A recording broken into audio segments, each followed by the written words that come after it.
আমরা তো আলোচনায় আছি এবং সরকারের জায়গা থেকে সরকারের সম্পূর্ণ প্রস্তুতিও আছে।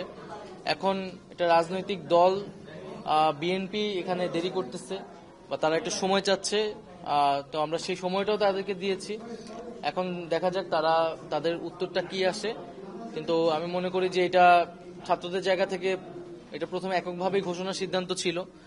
যখন রাজনৈতিক দলগুলো এটার অংশীদারিত্ব হতে চেয়েছে তখন সরকার নিজে একটা উদ্যোগ নিয়েছে জাতীয় ঐক্য রক্ষার স্বার্থে।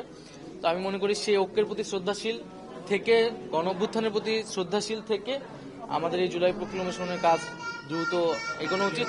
সরকারের জায়গা থেকে কিন্তু সরকার যে কোনো প্রস্তুতি, সব ধরনের প্রস্তুতি নেওয়া হচ্ছে। তারা বলেছে তারা দ্রুত সময়ের মধ্যে, তাদের একটা মিটিংও হয়েছে যে তারা কিছু নীতিগত সিদ্ধান্ত নিয়েছে।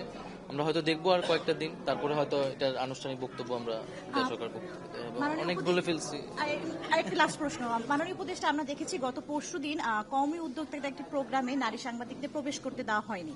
তো এই নিয়ে আজ ধর্ম মন্ত্রণালয় থেকে একটি প্রেস বিজ্ঞপ্তি দেওয়া হয়েছে।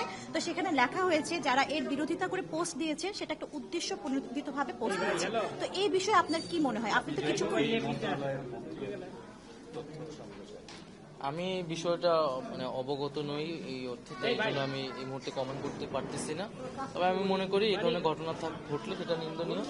সাংবাদিকদের ক্ষেত্রে তাদের সব জায়গায় আইন এবং নীতিমালা অনুযায়ী এক্সেস থাকা উচিত।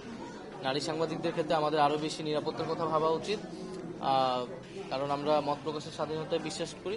যদি এই ধরনের ঘটনা থাকে সেটা আমাদের আলোচনা করে আসলে ভুল বোঝাবুঝিগুলো আসলে নিরসন করা উচিত। Thank you.